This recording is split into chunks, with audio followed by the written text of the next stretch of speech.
if you try to research filament A in Alzheimer's, nobody's ever made that connection before. So it's either this guy, Dr. Wang, is a genius and he figured it all out, or he's not a genius and, there is no connection. It's much more likely that one is the case than the other. When you combine that, as a conditional probability, you ask like, okay, what is the probability that one guy from CUNY, New York, which by the way, I went to a CUNY college, but so I don't want to, talk bad about it too much, but the CUNY college guy came up with this, filament A hypothesis, and he solved the riddle to Alzheimer's. I would say the odds that happened are 5%. And that's being pretty generous. And by the way, the guy is being accused of doctoring all of his data. The guy's being accused of, all kinds of bad stuff. What are the odds that he did it? I'd say they're pretty low. And then what are the odds that a drug that did not work during its controlled withdrawal study somehow works in phase 3? That odd may be a little higher, but it's still not good. Usually a drug will show much better signs of success in phase 2.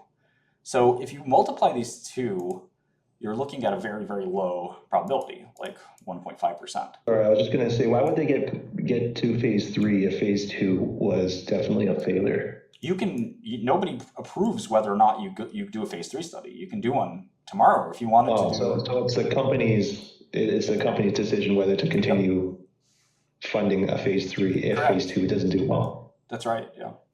There's no. I see. There's no approval committee that says this needs more studying or whatever. If you want to study whether potato salad will reduce cancer in 10,000 lung cancer patients, the study will cost you, $100 million, $200 million, but you could do it. And so the chances that both of these have to be true, right? Both this guy has to have stumbled upon the secret protein, right? And had, by the way, just the chance of that happening are low.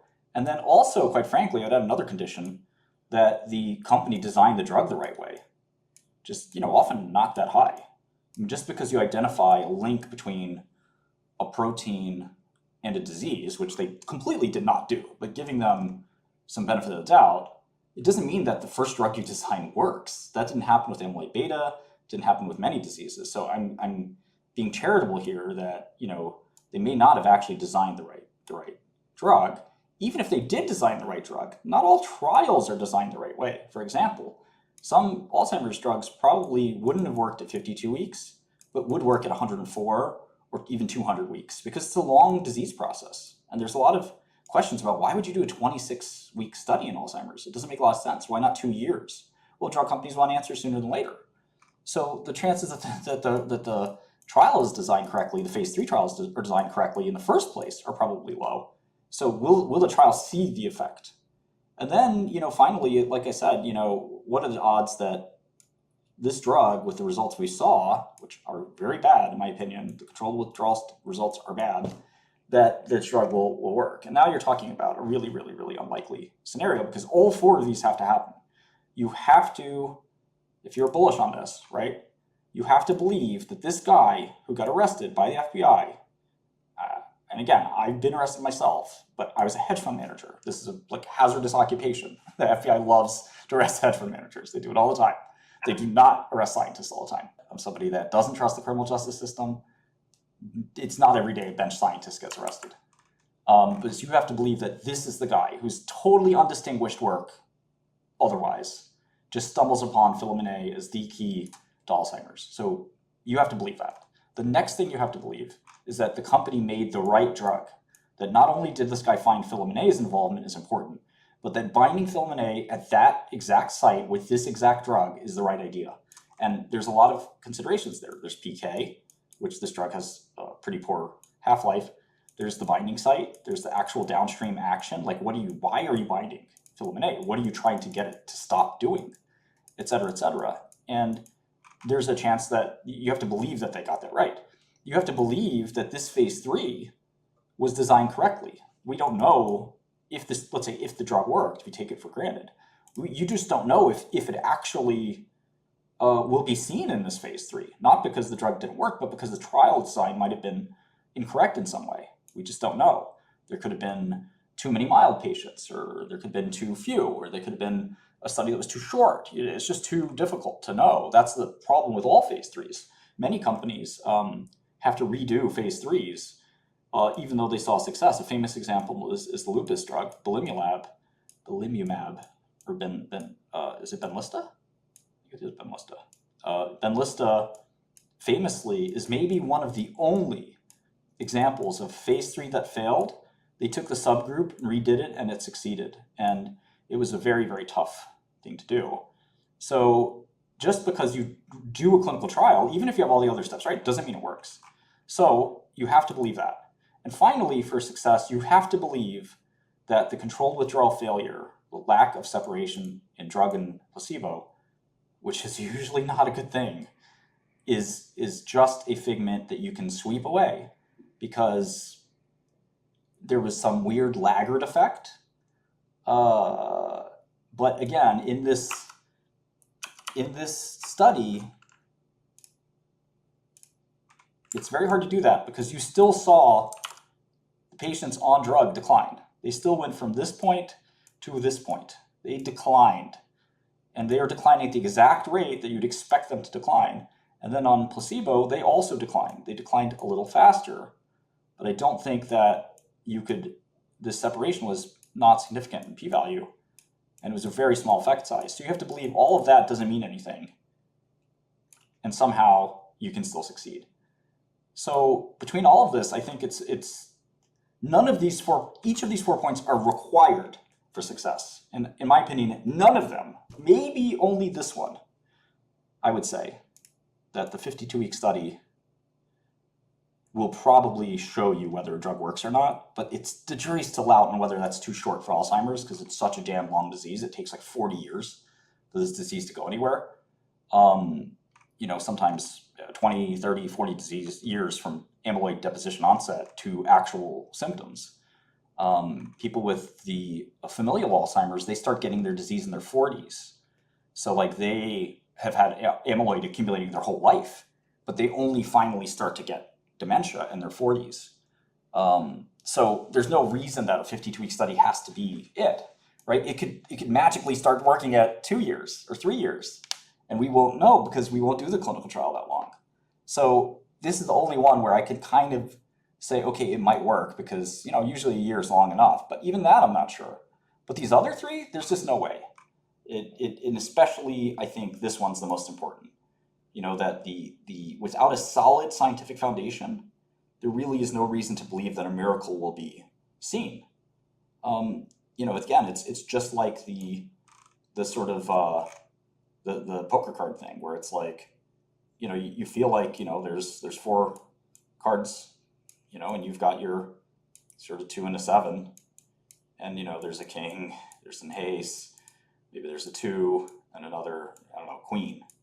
And it looks like you got the low pair. You're going to lose. But what if a 2 hits? If 2 hits, you're going to be all right. So maybe we bet on the 2. And with the right upside, why not? The 2 might come up. 2 comes up, we get paid. This is the wrong way to look at this because it's much more about like the governing dynamics of it. It's like saying, well, I'm on the 52nd story of a roof, and I'm going to jump off.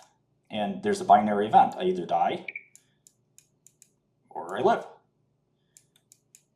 It's very, very likely you will die.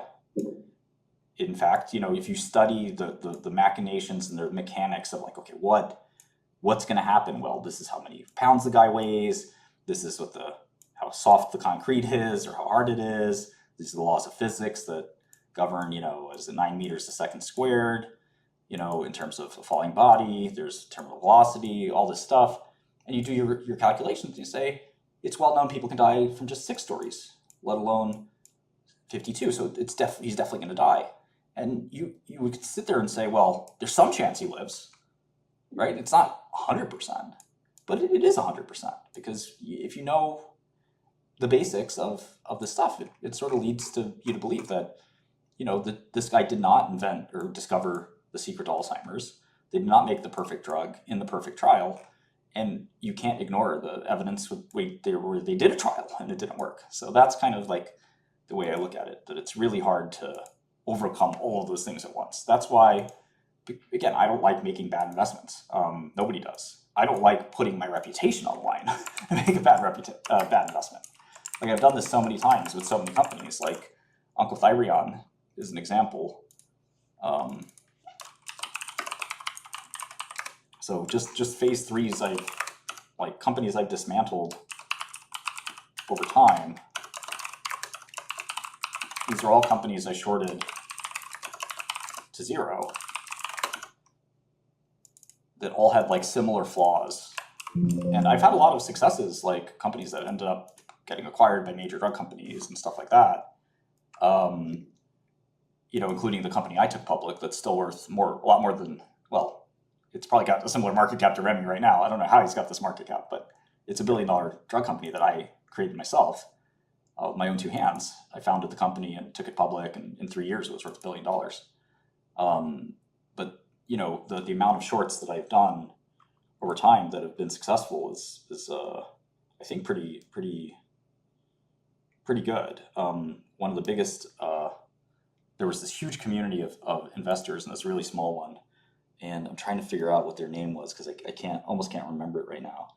It was like this weird cellular device regenerative medicine company. It was a really small market cap, and I spent a lot of time kind of needling the people that were in the Yahoo message board. I actually was a little bit of a doppelganger there, kind of watching them and wondering why did they like this stock? What could they see? The ticker's like CY. There it is, Cytori. The company was called Cytori Therapeutics. So Cytori had a sort of a fan club similar to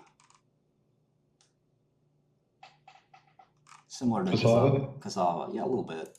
And Cytori was publicly traded. It no longer is, as far as I can understand. Let me see. I think they changed their name.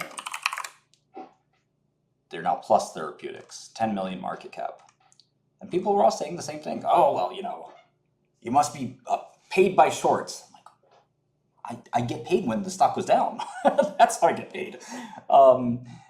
And then I've never heard of a hedge fund paying somebody to bash a stock. It's like something that retail investors dreamed of.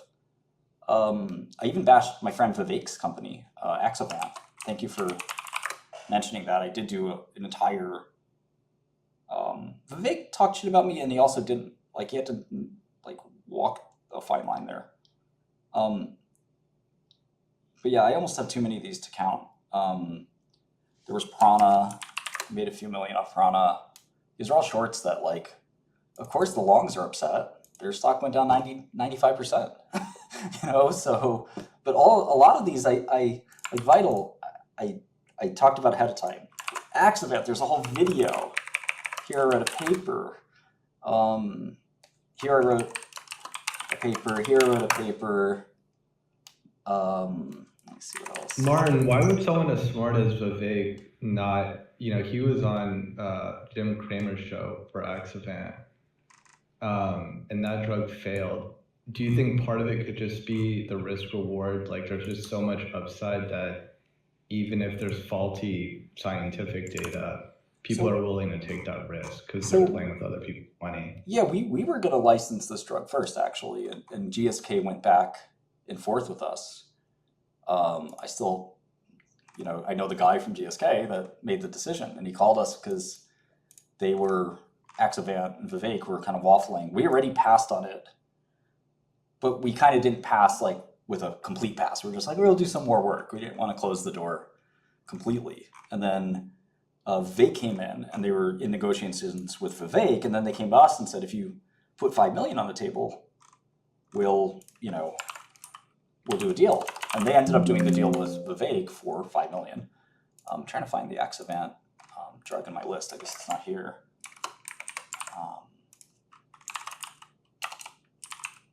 And anyway, the point is that the results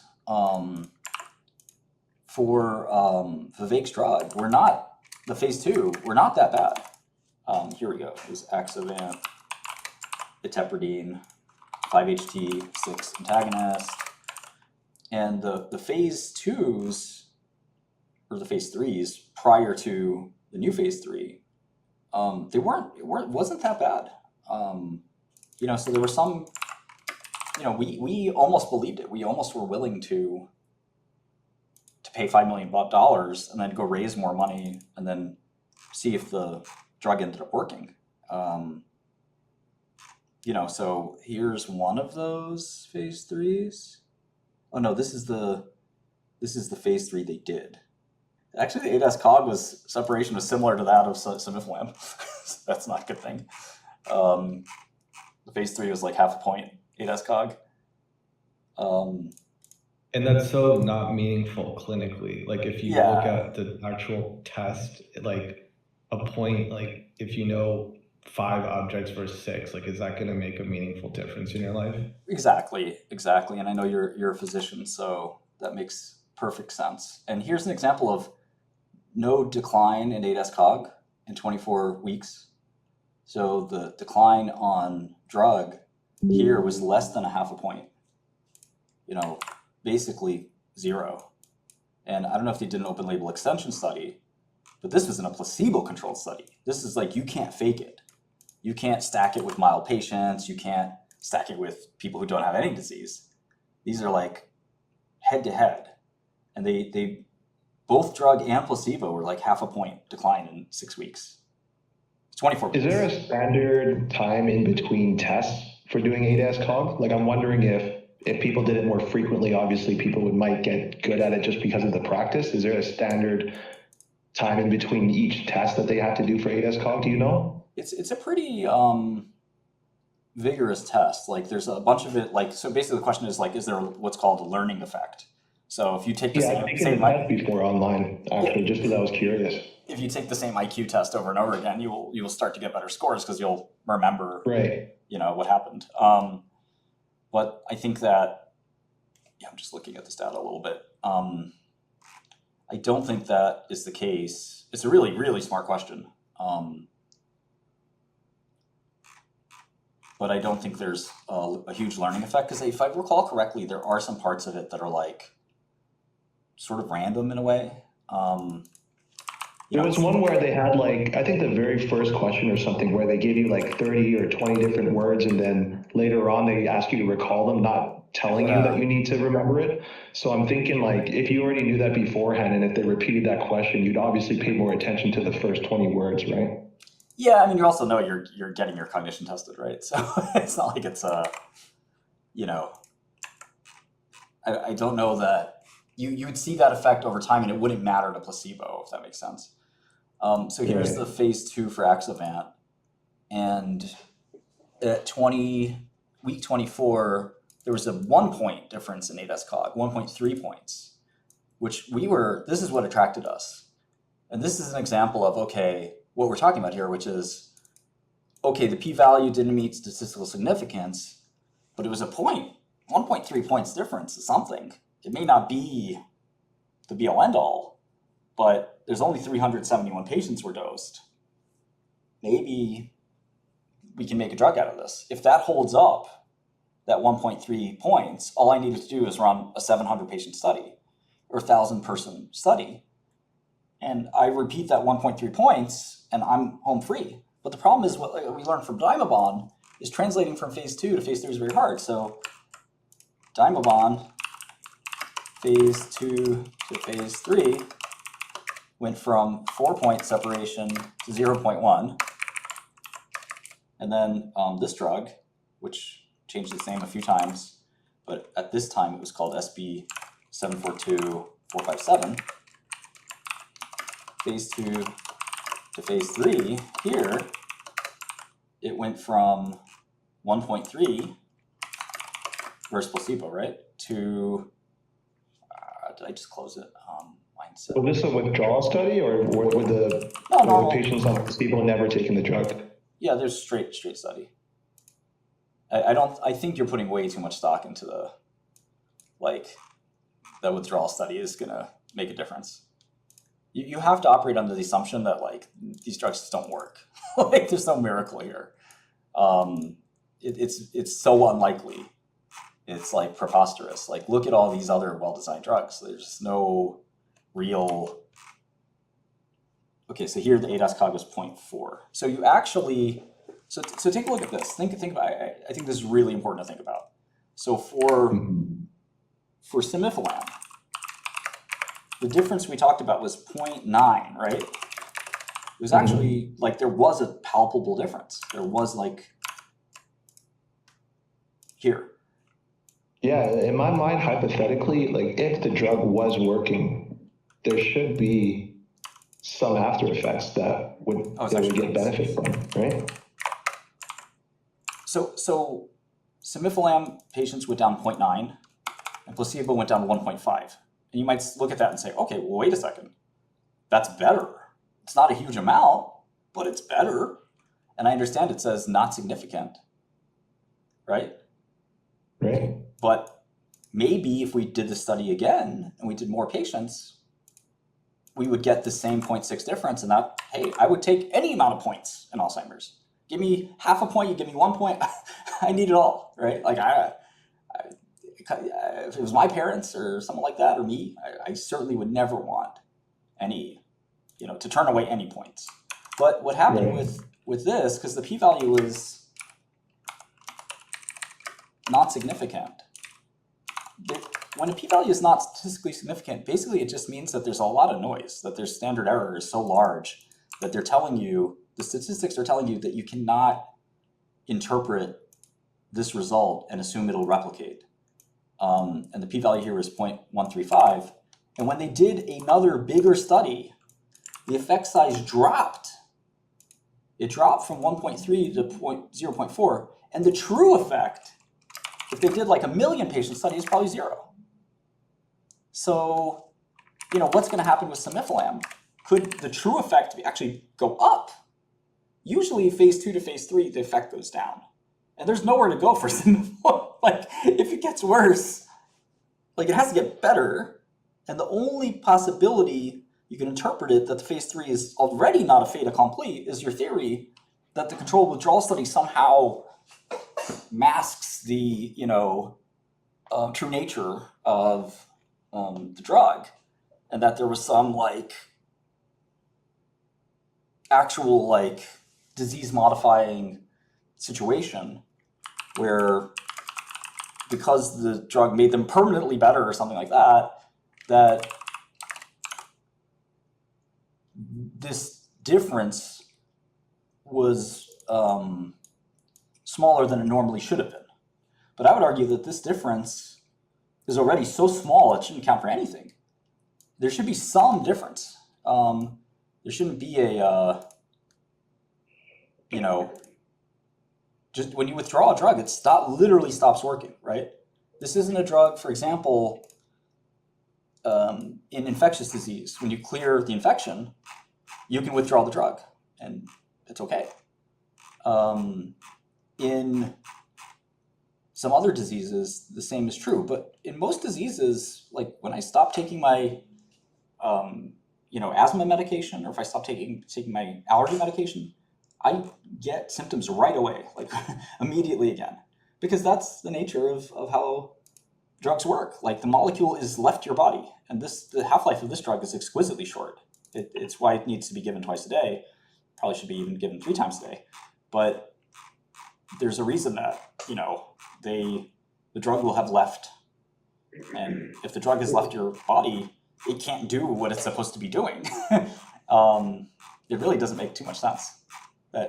Yeah, could you explain to me that I'm not a scientist, obviously, but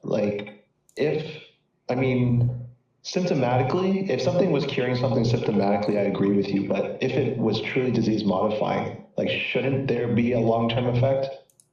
And going into phase 3, when it's not a withdrawal, it's just a straight up placebo versus people on the drug, shouldn't that be better than if hypothetically, if Simifalam was disease modifying, they would be better than the phase 2 where there was a period where they were taking it prior to the withdrawal? So I think that this amount of stretching is just a lot because hypothetically, if I'm betting on that Simifalam is going to work, I think the odds are low. I agree with you, but I think the payoff is worth what the odds are. Like the payoff is what people think the odds are. The payoff is about as enormous as it gets. There's not really anything bigger.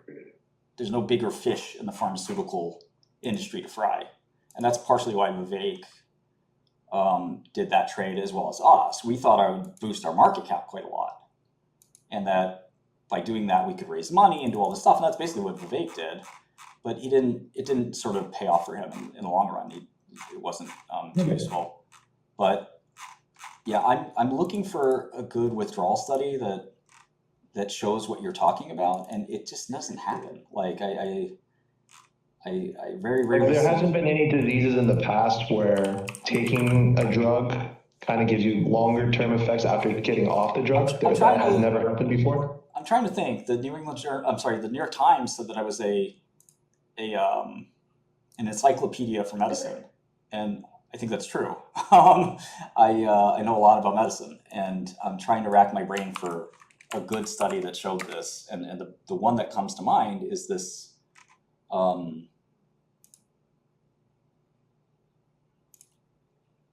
cystic fibrosis drug, where these patients' lungs are like undergoing chronic destruction. And they went from the placebo group and they switched them to drug. They sort of like, there's no incentive to join the placebo group, right?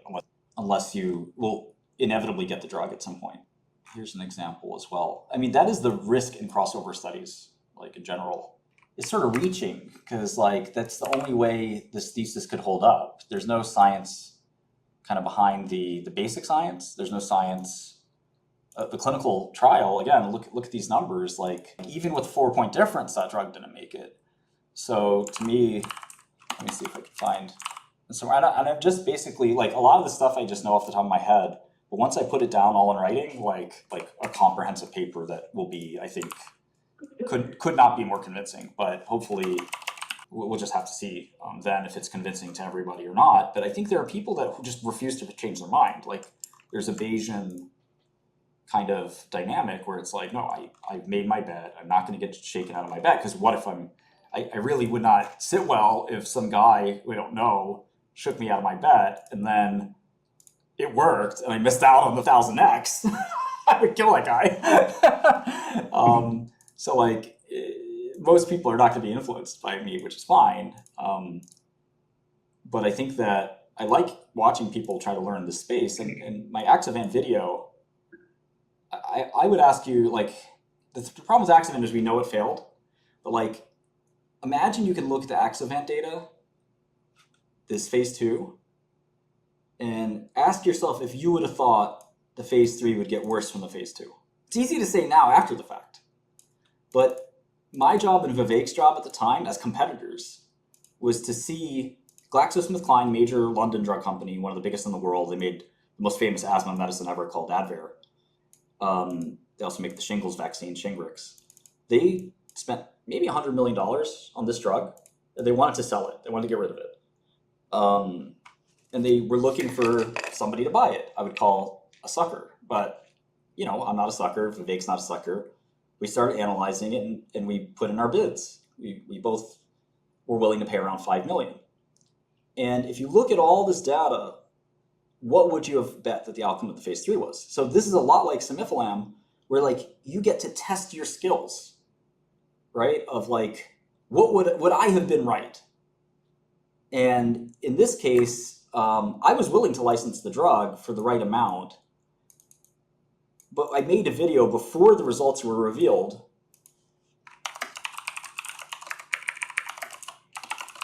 predicting that the drug would fail, and I was right. So there's a little bit of paradox there. I was kind of willing to license it a little bit for like corporate reasons more than anything else. I like dealing with GSK. I thought it would like boost our stock price, even if the trial wouldn't work. And I thought there was a chance it would work, you know, most importantly. It would have been a very bad decision for me to make, and it turned out to be a very bad decision for for Vivek, but he probably was thinking along the same lines as me. I could package this with some other drugs, and maybe after I do that, the market will give me this really big valuation, and the rest is history. And unfortunately, that's not what happened for Vivek. And it probably I would have had the exact same result. And really happy that Retrophin never got involved with this drug, but